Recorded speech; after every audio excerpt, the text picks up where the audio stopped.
she close to.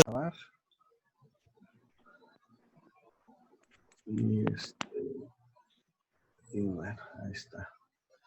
La clase pasada estuvimos de manera general, pues ya una introducción, más o menos. Ya dimos los porcentajes de asistencia y todo ese rollo. Pero el tema de la clase pasada, en el cual nos estuvimos enfocando precisamente fue en cuanto a la merciología, ¿no? El estudio de las mercancías, la ciencia que se encarga del estudio de las mercancías, y comentábamos que, pues, directamente la merciología como tal es apoyada por una serie de expertos, de muchos expertos, diría yo, en diferentes disciplinas, en diferentes áreas, ¿no?, del conocimiento.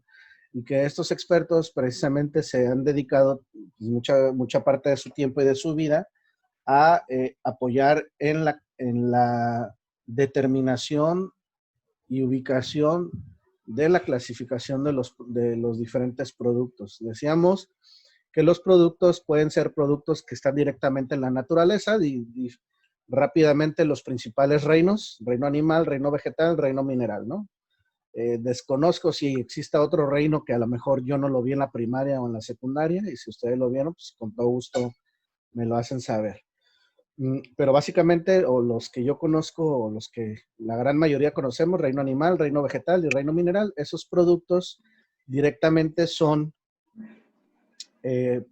productos que están en la naturaleza. Sin embargo, ustedes saben que un animal puede convertirse en un producto alimenticio dependiendo del tipo de animal. Obviamente, una fruta también puede convertirse en un producto ya procesado, ¿no? Entonces, van a estar aquellos productos también de origen animal, de origen vegetal y de origen mineral, que llevan una transformación y se convierten en otra cosa.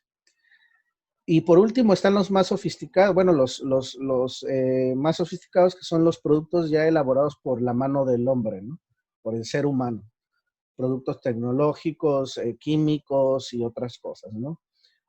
Productos farmacéuticos, abonos y demás, que sí, la gran mayoría va a estar también en la naturaleza, pero pues que finalmente llevan la mano inventiva del hombre, y pues genera ese tipo de adelantos, ¿no?, en los productos. Y también comentábamos que la cuestión de la merciología, pues no solamente se encarga de estudiar como en sí la parte de el descubrir las mercancías, cómo funcionan, etcétera, sino que también tiene que ver aquí, comentábamos la clase pasada, el descubrimiento, ¿no?, de la era tecnológica. La tecnología vino a cambiarnos completamente el panorama de cómo vemos hoy por hoy o percibimos nuestro entorno, nuestra realidad y demás. Qué padre la Torre Eiffel que tiene ahí. Qué bonita Torre Eiffel azul que se ve ahí atrás. No, digo, está bien, me gustó, no para que la quitaran. Y bueno, básicamente eso es lo que hemos visto, ¿no? La clase pasada comparábamos nosotros un teléfono de antes, ¿no? Los teléfonos celulares, los primeros que salieron al mercado, porque anteriormente en la década de los 50, 60, por ahí ya habían salido los primeros teléfonos celulares, pero se utilizaron básicamente en la Segunda Guerra Mundial y parte, ¿no?, de la posguerra. Pero como ya de manera comercial, pues empezaron a darse los teléfonos celulares, y pues ahora teníamos ladrillos, ahora tenemos azulejos, que es la misma, ¿no? O sea, son igual de grandes y de toscos, nada más que uno es plano y el otro es más, más rústico. Ajá. Y pues bueno, también la semana pasada ustedes estuvieron trabajando en plataforma con la parte histórica, una línea del tiempo de la Organización Mundial de Aduanas, ¿verdad? ¿Y qué es para nosotros esta Organización Mundial de Aduanas? La Organización Mundial de Aduanas, básicamente, pues es la que ha estado por mucho tiempo encargada de velar por los asuntos de la facilitación comercial, de la facilitación administrativa en todas las aduanas de entrada y de salida de los países que conforman esta organización. Y obviamente el hablar de esta Organización Mundial de Aduanas, pues partimos desde la década de los 40, yo les comentaba, ¿no? En algunos que me comentaron, igual lo comentábamos por asesoría, la línea del tiempo tenía que partir aproximadamente entre finales de la década de los 1930, la década de los mediados de los 40. ¿Por qué este lapso de tiempo en específico? Pues porque se empezó a dar los acontecimientos históricos como la Segunda Guerra Mundial. ¿Cuál fue la consecuencia de haber finalizado una guerra contra Alemania, Japón y otros países? Pues la consecuencia natural fue la devastación. Y por ende, como toda Europa, o tanto occidental y oriental, quedaron devastadas, pues vino ya el apoyo económico de Estados Unidos, la fuerza laboral de México. México en aquellos años se vio muy favorecido por la exportación de acero, por la exportación de petróleo, ¿no? Aparte que recordemos al escuadrón 501, ¿no? Creo que es 501, y si me equivoco, corríjanme, por favor, el escuadrón de México que participó en la Segunda Guerra Mundial también. O sea, México tuvo una participación importante en estas épocas, ¿no? Aparte de la parte comercial, en la parte de la guerra también tuvo una intervención destacable. Y finalmente, esta devastación económica, esta devastación que trajo la guerra, pues llevó como consecuencia, produjo como consecuencia varias cosas positivas. Entre ellas, la creación del Fondo Monetario Internacional, del Banco Mundial, entre otros, como organismos privados, ¿no? Como banca privada, pero que finalmente llevaron a cabo préstamos importantes. Los países también, como Estados Unidos, aportó una gran cantidad de dinero para restablecer la vida económica de los países. Y entonces, en cuanto al comercio, ¿qué pasó? Pues también toda Europa quedó devastada, no había alimentos, tenían que llevar alimentos, llevar provisiones y demás. Y pues por ahí ya empezó toda esta parte del nacimiento de varios organismos, ¿no? Se firmó el General Agreement en Trade Tariffs, o sea, el Acuerdo General sobre Aranceles Aduaneros y Comercio, lo que conocemos como el GATT, que el GATT directamente, el GATT y el GATS, ¿no? El General Agreement on Trade and Services, que es el Acuerdo General sobre el Comercio de Servicios, y el Acuerdo General sobre Aranceles Aduaneros y Comercio, el GATT y el GATS. Estos dos documentos que firmaron también dio como origen lo que hoy conocemos como Organización Mundial de Comercio, que fue lo que ustedes vieron desde el primer semestre. Y para la Organización Mundial de Aduanas, el preámbulo, el antecedente fue el Consejo de Cooperación Aduanera de Bruselas, Bélgica. Este Consejo de Cooperación Aduanera también reunió a un grupo de estudiantes, a un grupo de países interesados precisamente en salir de este hoyo negro que habían cavado muy profundo en cuanto a todas las consecuencias negativas que puede tener una guerra, y empezaron a trabajar de manera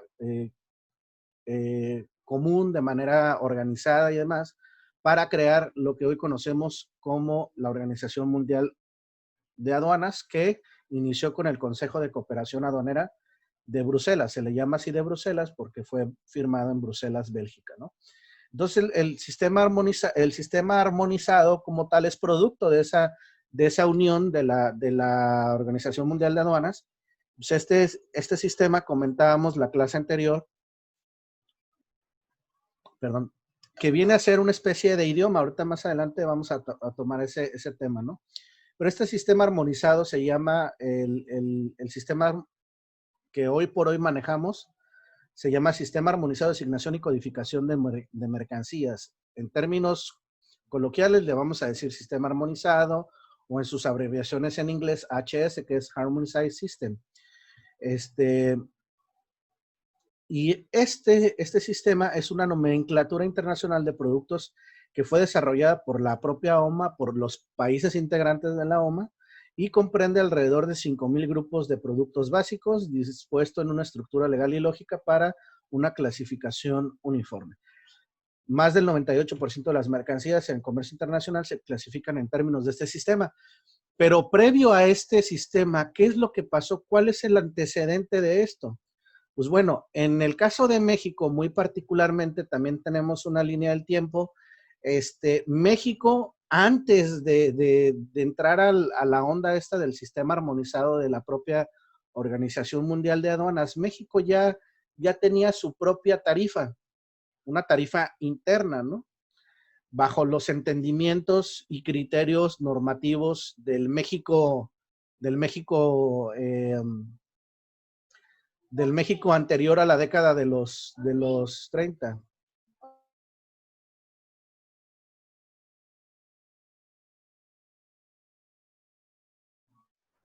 Entonces, directamente en 1929 México crea su propia tarifa interna, tarifa del Impuesto General de Importación. De ahí viene una reforma, una actualización en 1956. En 1974 se crean de manera separada la tarifa del Impuesto General de Importación y la tarifa del Impuesto General de Exportación. Posteriormente a esto, México en la década de los 80 es cuando por fin, en 1986, México quiebra su sistema económico de proteccionismo y se vuelve a la apertura de mercados, ¿no? Con Miguel de la Madrid por ahí. Entonces, en la década de los 80 es un tiempo muy importante para nosotros, porque pasamos de una economía proteccionista basada en la promoción de las exportaciones y la prohibición de las importaciones o la regulación excesivamente de las importaciones y controladas en su máximo esplendor por el gobierno federal, y se abre a lo que conocemos hoy como libre mercado, ¿no? A la apertura de los mercados. Entonces, en la década de los 80 es el preámbulo que dio para que México, una vez abierta a la economía global,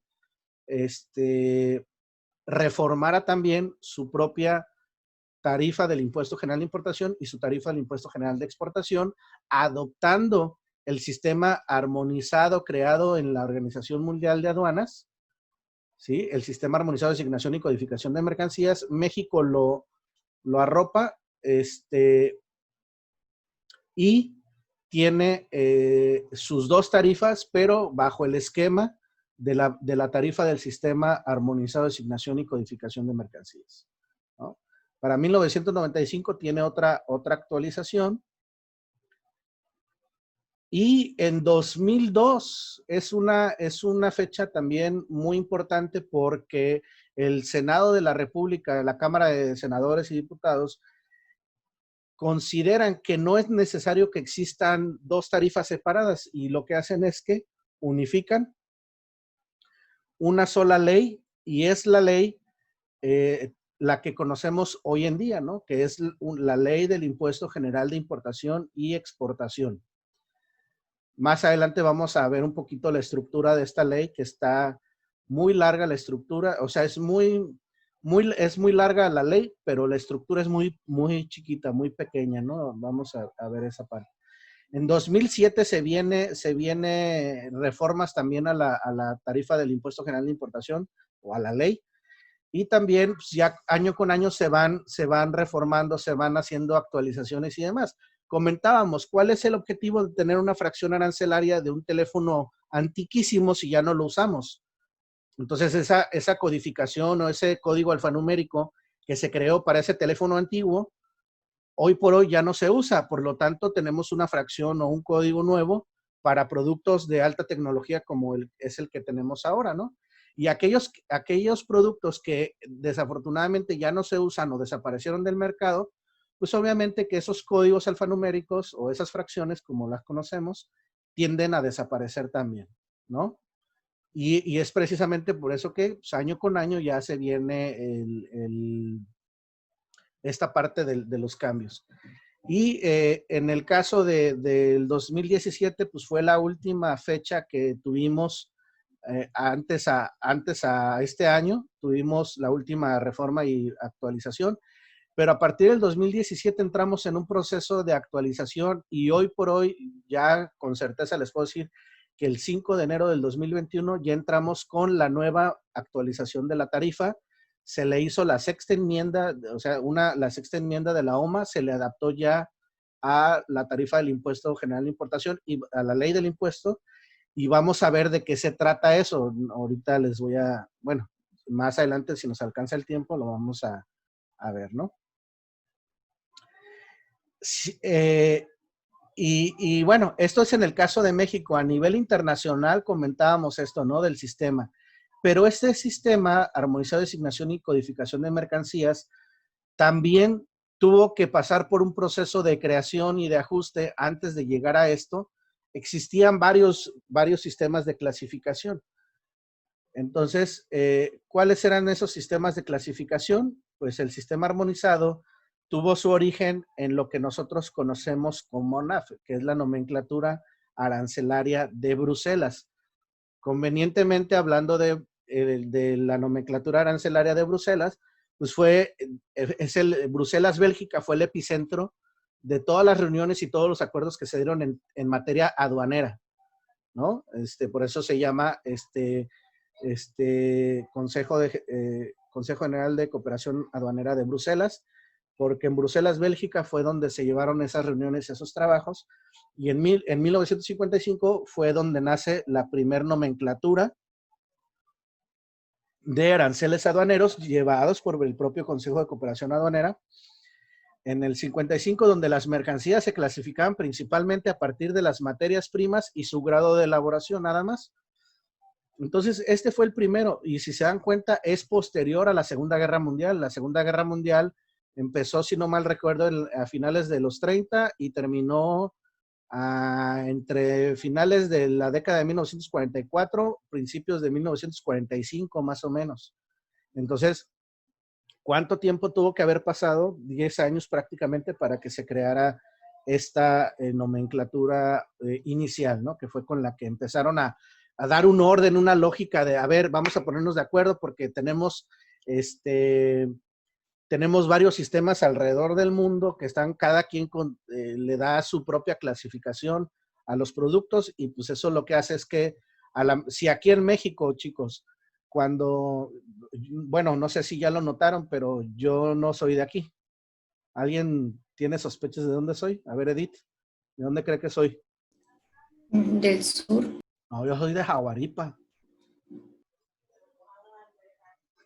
Yo soy de Jaguaripa. Es que mi esposa es de allá y me adoptó. No, sí, soy de México, de la Ciudad de México. Y me van a decir, con razón el acento, profe. Pues imagínate, llevo ¿cuántos años aquí? Tengo 31 años viviendo aquí en Sonora y todavía no se me quita el acento. Pero eso sí, me gusta la leche, la lechuga, digo 8. Y mis hijos, pues ya uno es Mayito y el otro es Yaquecito, entonces ya estoy más para acá que para allá. Pero sí, soy de la Ciudad de México. Y entonces, ¿ustedes cómo le dicen al dulce de caramelo duro que tiene cacahuate adentro? ¿Cómo le dicen? Carolina. La pepitoria. Bueno. Ajá. Carolina, ¿es cierto? Así le dicen. Sí. Pepitoria. ¿Qué es eso? Se llama palanqueta.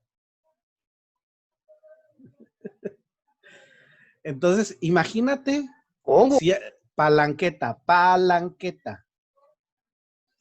Entonces, imagínense, chicos, que si aquí en México tenemos un vocabulario tan amplio y tan extenso, que eso lo traducen en riqueza cultural. Pero la verdad, yo cuando llegué a Sonora fue un sufrimiento, porque yo iba a la tienda y le decía, buenas tardes, me da una palanqueta. ¿Una qué? Pues una palanqueta. ¿Qué es eso? Y ya cuando me desesperaba, le señalaba yo con el dedo el producto y me decía, una pepitoria. Y yo, Y luego llegaba a la tienda y me decía mi mamá, ve por un refresco. Y ahí voy, me da un refresco. ¿Un qué? Un refresco ese.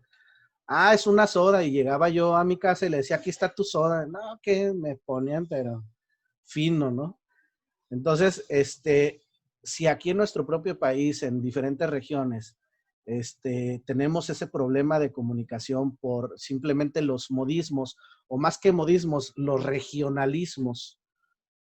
Aquí, ¿cómo le dices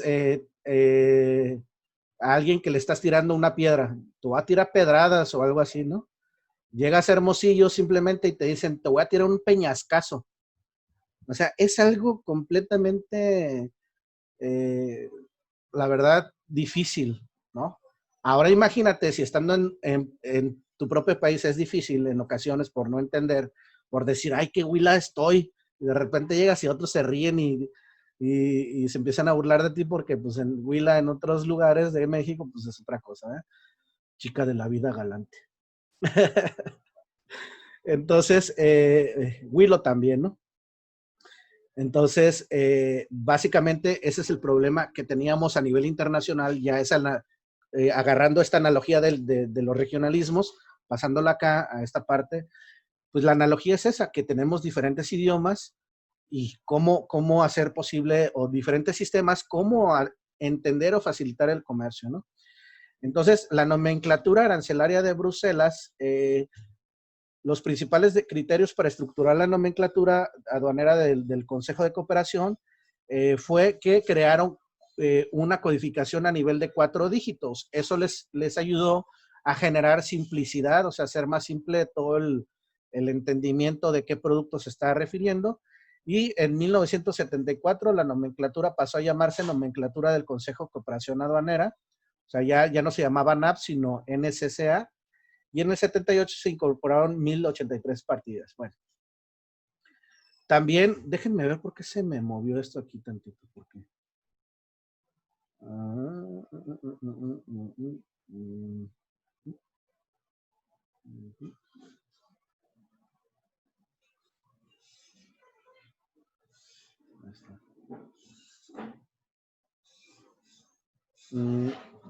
bien, en este caso, otro de los sistemas que salieron a la par del NAF o del NSCA que vimos ahorita fue el de la propia Organización de las Naciones Unidas, el Sistema de Clasificación Uniforme para el Comercio Internacional, o el Sistema de Codificación Común de las Naciones Unidas para Bienes y Servicios. Esta era la diferencia del otro. El otro era nada más enfocado a mercancías, este también a servicios, y tenían generando un sistema de clasificación central de productos, el cual fue creado por la propia Oficina de Estadísticas de la ONU, ¿no?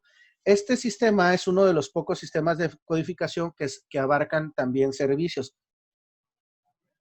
Y fue diseñado para proveer un marco de comparación internacional, pero en términos estadísticos nada más, ¿no? Pero ahí está.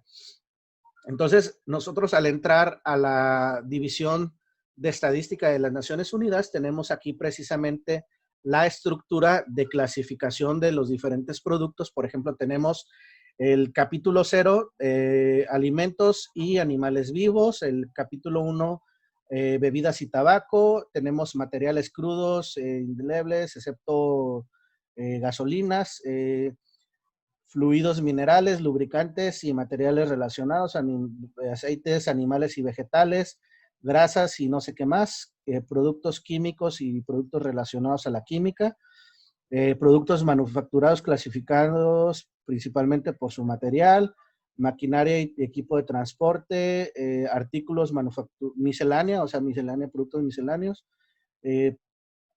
commodities and transaction not possible. Ok, esto es como ya algo de servicios, pero exactamente no sé el significado. Oro, monedas y monedas de uso legal, ¿no? Y aquí entras tú al sistema y ya empiezas a buscar la clasificación del producto. Y finalmente también el sistema armonizado de designación y codificación de mercancías, que es el que se usa, más de 200 países lo están usando hoy por hoy. El sistema armonizado está compuesto por un grupo por unos 5,000 grupos de productos, cada uno identificado por un código de 6 dígitos dispuesto con una estructura legal y lógica, ¿no? Y este pues, es usado desde 1988. Entonces, ¿cuál es la estructura del sistema armonizado? El sistema armonizado parte de secciones, luego se divide en capítulos, luego partidas, queda títulos o partidas y luego subtítulos. Las secciones tiene 21 secciones en toda su estructura. Dentro de esta estructura de las 21 secciones tiene 97 capítulos que corresponden a las actividades económicas más importantes que se puedan tener. Los títulos o partidas se subdividen de manera que se especifica con claridad, con más precisión la mercancía a clasificar, es decir, del capítulo ya vienen las partidas, vamos a ver más adelante, ahorita en un momento, en qué consiste esto, ¿no? Y el último nivel de clasificación, que son los subtítulos. Entonces, tenemos aquí que el sistema armonizado contempla 6 dígitos. Sin embargo, de acuerdo al propio sistema armonizado de asignación y codificación de mercancías, este sistema te dice, yo como sistema voy a manejar, diseñamos una codificación de 6 dígitos. Hasta ahí no hay ningún problema, ¿no? Son 6 dígitos y punto. Un producto, un vaso, una taza, un celular, va a estar ubicado su codificación a nivel de 6 dígitos. Pero te dice, sin embargo, si tú quieres, ser más específico, tener más control fiscal, más control estadístico de los productos que ingresan a tu país, tú le vas a poder agregar tantos dígitos tú consideres necesarios para tener ese control. Entonces México, cuando entró en la década de los 80, dijo, ¿sabes qué? Por ejemplo, un caballo o un producto, ahorita lo vamos a ver, pero un producto X lo tienes clasificado, no sé, un perrito. Pues un perro lo tienes clasificado a nivel de 6 dígitos en el sistema del sistema armonizado. Pero México dijo, ¿sabes qué? No. Yo necesito saber si es para reproductor de raza pura o si es un perrito X de la calle, ¿no? Y entonces dijo Estados Unidos, no, pues yo no querer así, yo también querer saber si es un pastor alemán, pastor inglés, si es esto, si es lo otro, si es salchicha corta o larga. Y empezó a decir, ¿sabes qué? Pues yo voy a utilizar 10 dígitos. Entonces ya llega la Unión Europea y dice, mira, yo voy a manejar entre 6, 8 y 10. Y luego llega a Japón y también dice, voy a utilizar 10 dígitos.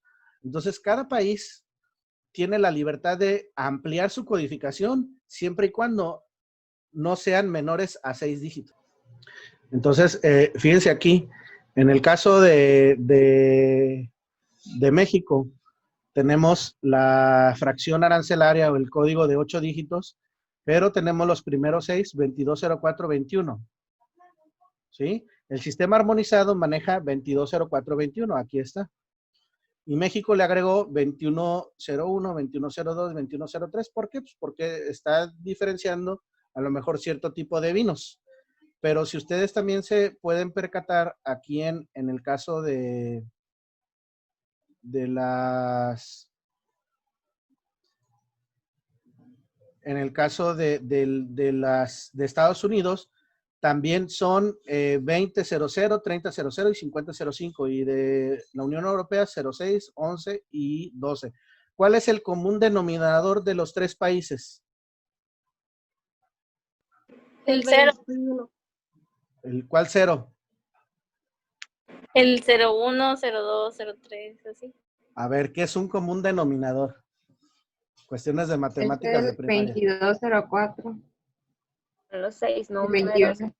220421, es decir, común denominador se refiere a los que comúnmente son iguales. ¿Sí? Entonces, el común denominador de los 3 países es la propia codificación de 6 dígitos. ¿Me está quedando claro todo, Fátima? Sí. Sí, que si hay dudas o sí está claro. No, que sí está quedando claro. ¿Sí? Daniela, ¿es cierto? Sí. Digan bien la firma. Es eso. Yo tenía dudas, pero con la tarea. Sí, ahorita Ya que vayamos a terminar esto, si quieren nos centramos en eso y lo vemos con gusto. ¿Mm?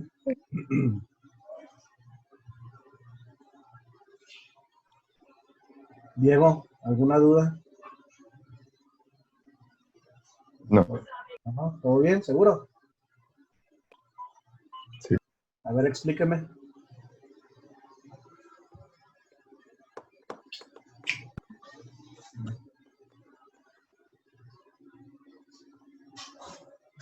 El que para mí es muy importante que en serio que no quede duda y que quede todo claro, ¿no? Si tienen alguna duda, quieren preguntar algo muy en específico, háganlo, no importa si están chupando una paleta y demás, ustedes preguntan, ¿no? Pero es muy importante que lo hagan, que participen, porque finalmente tenemos que suplir la situación que tenemos ahorita de que no estamos de manera física en un aula y demás, pues con mayor razón. Si tienen alguna duda, quieren participar, adelante, activen su micrófono. Profe, yo tengo una duda. No importa, ¿sale? Si me interrumpen o igual, o aquí tienen la opción, creo que de raise hand o algo así, dice, levantar la mano, pues ahí pueden participar. Pero bueno, entonces comentábamos ahorita la sesión anterior, ¿no? Los antecedentes de lo que es el sistema armonizado. Una vez que se creó a nivel de 6 dígitos el sistema armonizado y te dice, dependiendo de la necesidad de desglose que tengas tú, vas a poder incrementar tantos dígitos tú consideres necesarios, pero respetando los primeros 6 dígitos, ¿no? Entonces, y precisamente eso al hablar nosotros de un solo sistema, de este sistema, imagínense teniendo un sistema, México teniendo su propio sistema, de repente otro país teniendo otro sistema y luego utilizando otro país el de la NAF y el otro el CUSI y demás. Pues todos estos sistemas, habiendo muchos sistemas en el mundo, pues lo único que iba a generar confusión a la hora de querer comunicarse. ¿Por qué? Porque lo que comentábamos la clase pasada y una de sus compañeras lo comentaba, ¿no? O sea, incluso sirve como un idioma, porque pese a que puedas tú llegar a ser políglota, es decir, hablar aparte del español como lengua materna, poder hablar el Spanglish y poder hablar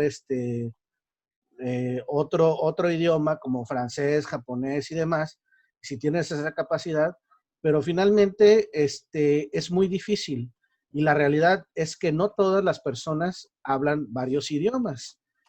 Entonces, ¿cómo entender cuando alguien te vende, por ejemplo, tijeras y de repente pues sale la otra persona y te dice, mi prima dices, yo no tengo primas, ¿no? Sí, mientras que el otro le dice, estoy interesado en comprarte tus tijeras. Entonces, hay un obstáculo en la comunicación. No se transmite bien el mensaje y por lo tanto no llegan a ningún acuerdo. En cambio, si nos regresamos para la filmina anterior, teniendo un sistema como es el sistema de armonizado, asignación y codificación de mercancías, nos va a permitir a todos, aunque no hable inglés, aunque no hable japonés o aunque no hable francés o algún otro idioma, hebreo, pero sí voy a saber y voy a conocer el sistema de clasificación arancelaria y por lo tanto yo voy a saber que aquí en China, en Indonesia, en Malasia, en Corea del Sur, en Brunei Darussalam, en Australia, en toda la Unión Europea, en lo que es Reino Unido, fuera del Brexit, o como Brexit, ¿no? Ya, o en los 4 países que conforman la Asociación Europea de Libre Comercio, o Brasil incluso, que hablan portugués, pues aunque no entendamos con certeza el idioma, vamos a entender este nuevo idioma que se llama clasificación arancelaria de mercancías. Profe, Mande. ¿y con otros productos también tienen los mismos primeros 6 dígitos? Sí, lo que pretende el sistema armonizado de asignación y codificación de mercancía, primero el sistema armonizado lo que pretende, en este caso la OMA, es que todos los países que son miembros de la OMA adecúen todas sus normatividades, todos sus procesos en todos los países que son miembros. Entonces, si yo, México, soy miembro de la OMA, pues lo lógico me dice que la OMA me va a invitar a mí, México, a utilizar este sistema armonizado para clasificar la mercancía. Y entonces, al haber más de 280 países integrantes del sistema de la Unión, de la OMA, perdón, de la Organización Mundial de Aduanas, pues implica que más de 280 países van a estar inmiscuidos en la aplicación y utilización de este sistema armonizado de codificación y asignación de mercancías. Entonces, si yo quiero, por ejemplo, caballo, pues el caballo yo sé que está en la sección 1, en el capítulo 1, en la partida 0101. Entonces yo voy a saber que el 010110 es caballo de raza pura. Y si me voy a China, aunque yo no hable chino, yo voy a saber que el 010110 se refiere al caballo de raza pura, por ejemplo. Entonces, eso me va a permitir evitarme el obstáculo del idioma. Forzosamente tendré que ver la manera de cómo me comunico, ¿no? Hoy por hoy la tecnología está tan avanzada que incluso ustedes no sé si han visto en YouTube o en Mercado Libre o en cualquier otra página, hay unos como aparatitos así chiquitos que tú le dices, le configuras los idiomas, tanto el que va a traducir como el traducido, y le dices, señorita, disculpe, me estoy interesado en sus tijeras. Entonces, inmediatamente el aparatito le va a traducir al idioma en que lo estás configurando, ¿no? Y ya directamente no es que necesites forzosamente tener o saber bien idiomas o contratar un traductor, porque finalmente también la tecnología para ese rumbo se está dirigiendo, ¿no? Para facilitarnos la vida. Entonces, sin embargo, mientras sea Chano Juana, pues cuando menos sabes hablar inglés y demás, pero recordemos que no siempre te vas a encontrar con un exportador o con un importador que hable inglés. Esa es la realidad. Entonces, lo importante es que si adoleces de no saber inglés o de tener otros idiomas en tu currículum, pues bueno, cuando menos apréndete que está basado en números. Y al estar interpretando esto, pues ya no voy a yo tener este obstáculo de comunicación para saber que esta persona está interesada en mis tijeras. Y si nosotros le cambiáramos aquí esto y le dijera aquí en tu 21, un ejemplo, ¿no? 210410, 210410, pues acá va a decir, ya, mis tijeras, ¿no? Entonces, o sea, ya cambiaría la conversación, porque a pesar de que le dijera en inglés y demás, y él le diera a conocer el producto a través de esta codificación, ella, aunque no sepa el idioma, pero sabe de clasificación, automáticamente ella va a dar entendido que esta persona está buscando tijeras, ¿no? ¿Sí me explico con la analogía? ¿Sí? ¿Mariela? Ok. Sí. Muy bien. Entonces, pues aquí lo comentábamos, ¿no? En el caso de la estructura de la tarifa del Impuesto General de Importación, ahorita lo comentábamos, ¿no? En el caso de la estructura del sistema armonizado, tiene 21 secciones, tiene capítulos, 97 capítulos y tiene títulos o partidas y subtítulos. En el caso de México, tiene secciones. Las secciones, la estructura de la tarifa de la Ley de los Impuestos Generales de Importación y Exportación, tiene, bueno, esta no es. Ahorita la vamos a ver, pero esta no es.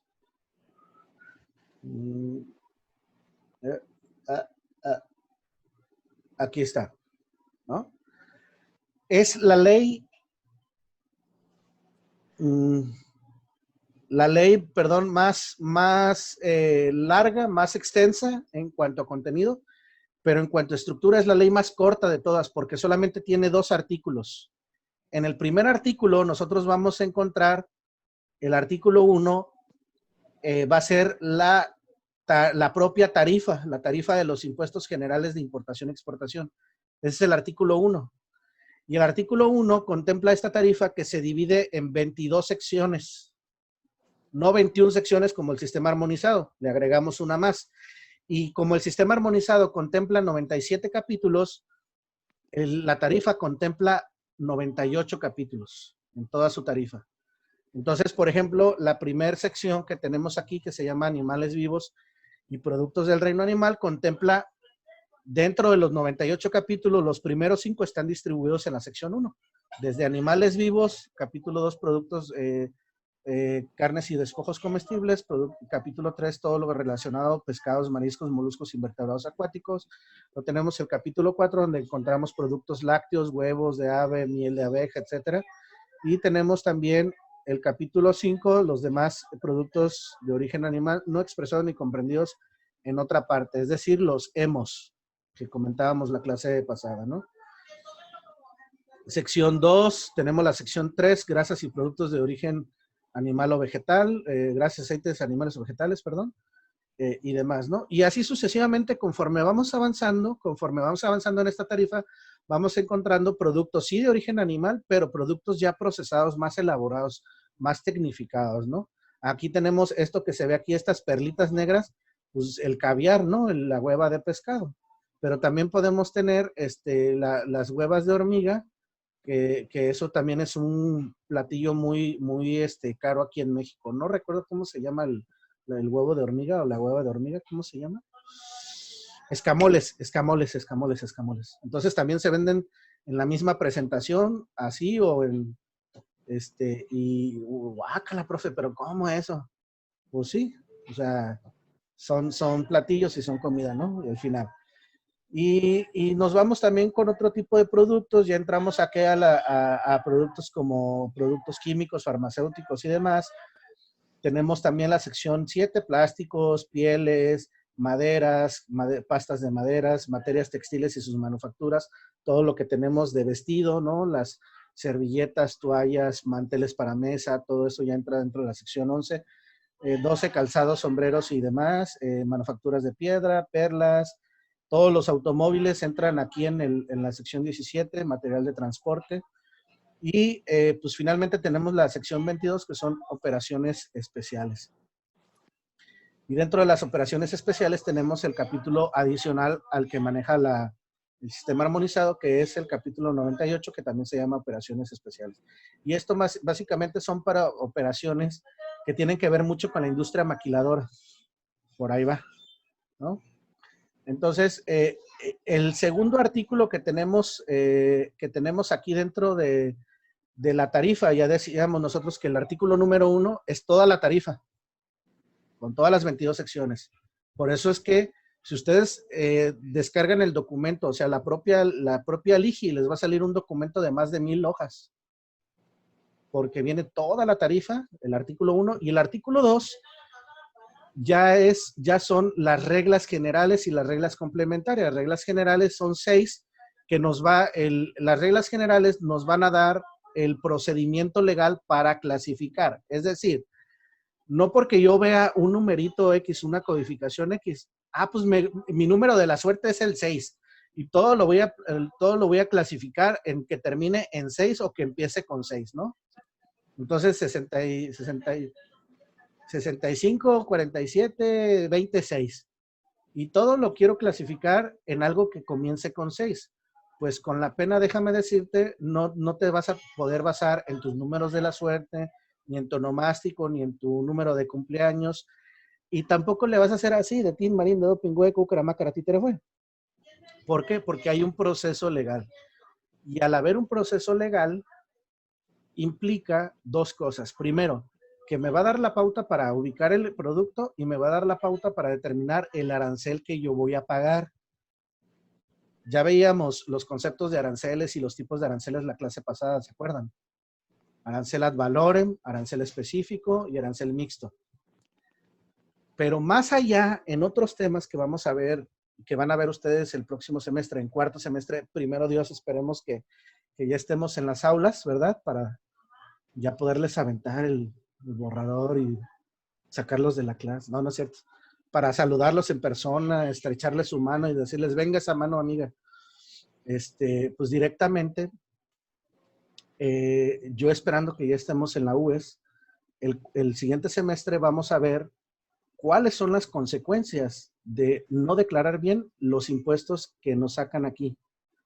¿Por qué? Porque no es lo mismo decir, pues voy a ubicar en esta partida arancelaria, porque me tiene 10% de arancel ad valorem. O sea, una cosa es que tú quieras pagar 10% y otra cosa que sea correcto. Porque si a lo mejor tiene que pagar un 50, un 60, un 70% de arancel, ¿qué delito estás cometiendo ahí? Liz, ¿cuál es? Fraude. No, fraude lleva casi parecido, pero es el primo hermano del fraude. Inicia con E y termina con fiscal. Sí, adelante, fiscal. Paula.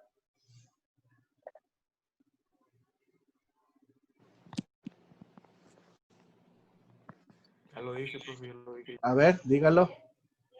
Evasión fiscal. Evasión fiscal. Muy bien, José. Sí. Paola, ¿era eso lo que quería comentar? No. ¿Cuál era?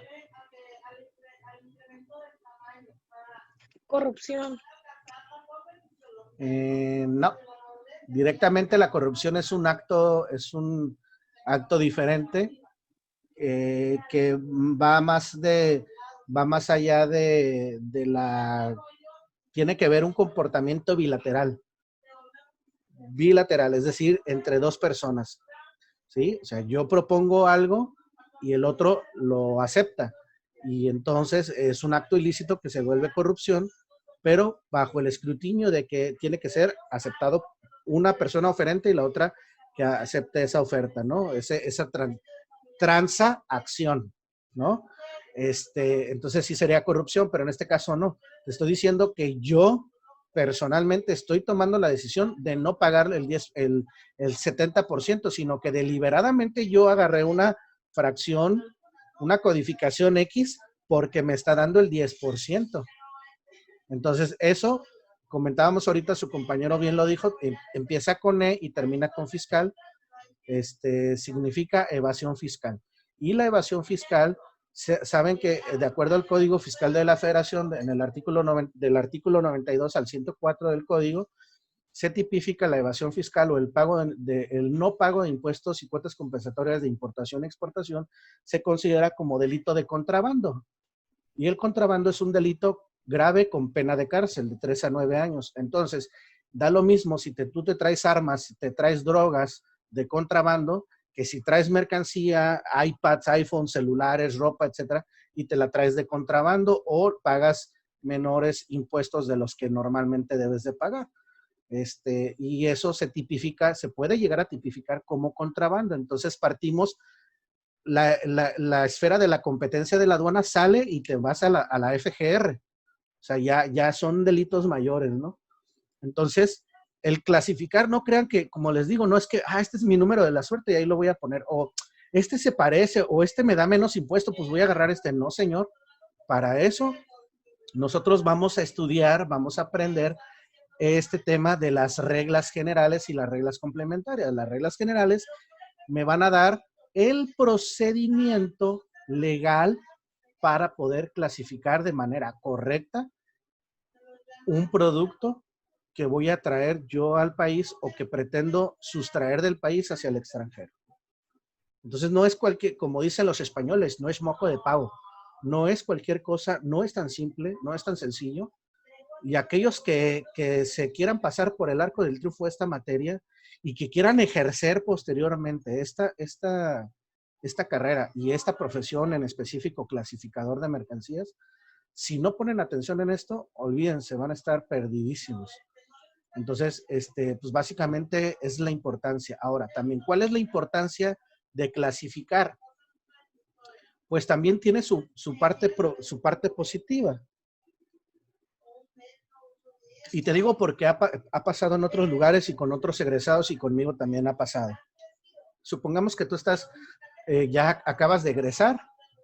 Supongamos que ustedes ya acabaron de egresar de la carrera y inmediatamente les ofrecen su primer puesto como asistente en una agencia aduanal. ¿no? Pues qué padre. Ojalá y muchos de ustedes los llegue a ver yo así. Y a los que no, pues igual, donde estén, también me va a dar mucho gusto, no crean que no. Pero pues para eso estamos estudiando esta carrera, supongo yo. Entonces, te acaban de contratar y esta empresa se dedica a la importación de telas. Las telas se llaman telas Poncho. O sea, la marca es Poncho, ¿no? Entonces, estas telas Poncho, al momento de importarlas, el importador paga 70% de arancel. Y entonces tú estás revisando el pedimento y estás revisando todo esto y te das cuenta que la fracción arancelaria que está en el pedimento declarado está pagando 80% cuando a lo mejor debería de pagar 30% por aplicación de Tratado de Libre Comercio y nunca los aplicó. ¿Por qué? Pues porque no sabe, porque no conoce o porque tiene tanto dinero que no le interesa pagar 1000%. Entonces, y resulta que te están pagando 8,000 pesos a ti al mes. Menos impuestos te quedan 6,000, ¿no? Entonces tú percibes un sueldo neto de 6,000 pesos y pues tú estás bien ilusionado porque, wow, mis primeros 6,000 pesos. Y ya no, pero resulta que tú empiezas a revisar los documentos y te das cuenta que el dueño está pagando más de 300% de impuestos. Se está pagando de más y está pagando dioquis. Tendrá mucho dinero, pero está pagando de más. Entonces, imagínate qué tan importante es conocer esta materia, que tú llegues y le digas a tu jefe, oye jefe, fíjate que estoy haciendo un análisis de las importaciones y estás pagando 300%. Y tú le puedas decir, oye, ¿qué te parece si me subes el sueldo? Págame 35,000 pesos al mes y te ahorro más del 260% de impuestos. Y tu jefe a lo mejor te puede decir dos cosas, no me interesa, así déjalo. O te puede decir, oye, me interesa, porque en lugar de pagar 300% sobre aranceles, pues a lo mejor me voy a ahorrar un lanón y prefiero pagarte a ti 30,000 pesos, subirte el sueldo, que estar pagando un chorro de... Si subirte el sueldo me vas a ahorrar tanto dinero, te lo subo. ¿Ustedes creen que podría funcionar esa estrategia de ustedes ya como egresados poderle decir eso a su jefe? A ver, Damaris. ¿Usted sí le diría a su jefe que le suba el sueldo si usted sabe hacer todo esto?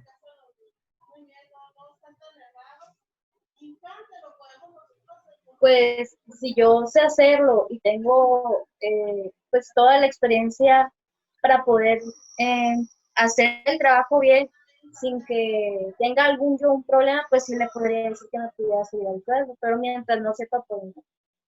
Ok, pero acuérdate, y yo creo que estarías de acuerdo conmigo, que la experiencia también viene del estudio. Sí. Y el estudio que vamos a llevar aquí no solamente va a ser teórico, sino también lo que yo los voy a llevar es a que ustedes sepan realmente hacer las cosas. Entonces, afortunadamente yo he tenido ya mucha experiencia en este rollo, en este merequetengue. Yo ya estoy certificado en clasificación arancelaria en la Ciudad de México, en la aduana. Trabajé en la aduana varios años, trabajé en los laboratorios de la aduana varios años. Entonces, y sigo ejerciendo mi profesión, que eso es lo padre. Sigo asesorando a empresas, sigo cobrando y dándole sus coscorrones porque luego no hacen bien las cosas. Y entonces, pues yo te podría decir que sí. Pero todo inicio de todos ustedes va a partir de un conocimiento. Pero no solamente el conocimiento de saberlo, sino un conocimiento práctico. Entonces, el interés mío en esta materia no es que aprendan y que saquen 10, es que si salen con 7, pero salen aprendiendo a clasificar. Y eso va a ser lo interesante y lo padre. No importa que estemos así a distancia, pero la práctica los va a hacer reflexionar sobre esto.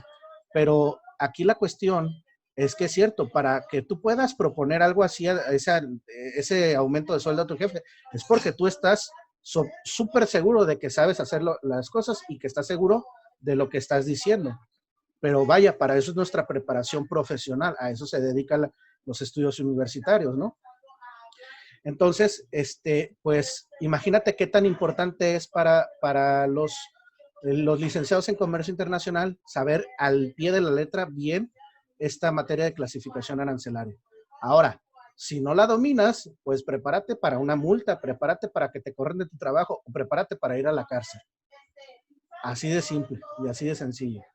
¿Por qué? Porque ahorita lo comentábamos. Pues una cosa es que yo elija mi horóscopo de la suerte, lo ponga en una fracción, pero resulta que estoy evadiendo fiscalmente impuestos y eso me lleve a una consecuencia más grave, ¿no? O sea, como mínimo me cobran a mí la multa, mi jefe me descuenta mi sueldo y me multa, me puede correr o simplemente, como les digo, la consecuencia más grave es esa, ¿no?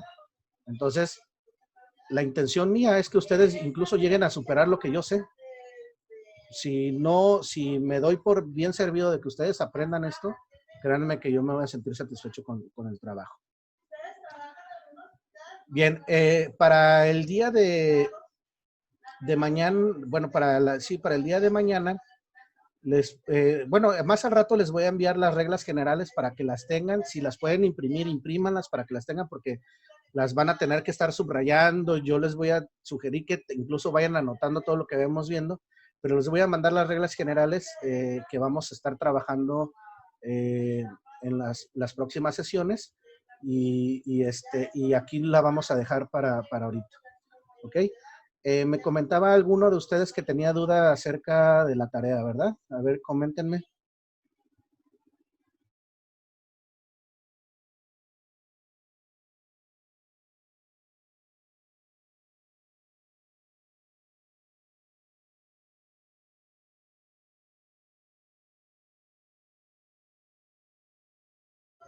¿Quién tenía dudas de la tarea?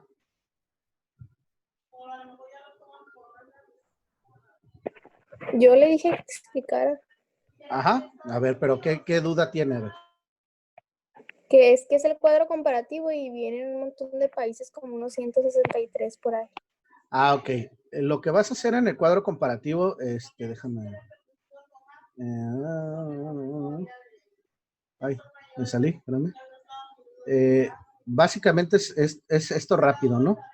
El cuadro comparativo, lo que vas a hacer una tabla, ya sea en Excel, en Word, lo que sea, y vas a tener aquí,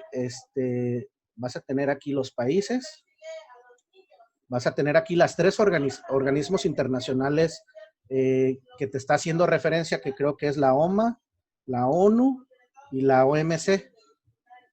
Entonces aquí, pues obviamente, Argentina, Argelia, y por orden alfabético, pues tú me vas a decir aquí, miembro, no miembro, miembro. O sea, lo que pretende esa actividad es que tú hagas un comparativo de todos los países, si alguno pertenece a las tres organismos, o a dos, o a uno, o a ninguno. Esa es la tabla comparativa que te está solicitando la actividad. Ahora, tú puedes poner aquí miembro o puedes identificarlo con colores también, ¿no? Pues el color verde, pues ya me pones por acá una simbología y es miembro. Y acá, me pones también no miembro. Y me vas a poder manejar también este tipo de colores, ¿no? Si es que, como tú quieras organizarla, puedes poner una X, puedes poner una palomita, pero la tabla comparativa es eso nada más. Es hacer una tabla con los países de la A a la Z, poner estos tres organismos. Según yo recuerdo, es OMA, ONU y OMC. Pero si hay algún organismo que me estoy saltando, pues ustedes nada más ubíquenlo en la tabla. Lo sacamos de los links que aparecen, ¿no? Sí. Sí, ya los links ya están súper dispuestos para hacerlo.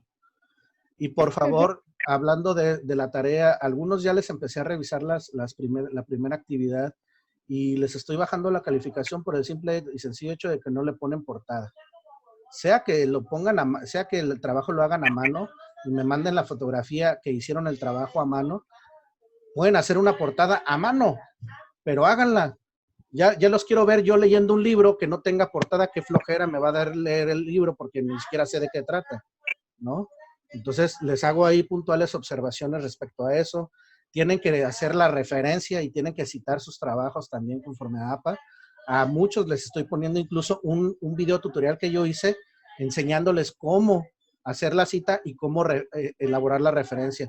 Vean ese video, suscríbanse, denle like, por favor, de perdida. Y ahí está, ¿no? Y eso que no soy youtuber. ¿Alguna otra duda o pregunta? ¿Cuándo se cierra la actividad? No sé, hija, usted tiene que revisar su calendario todos los días. Mañana. Bueno. ¿Alguna duda? ¿Alguien más?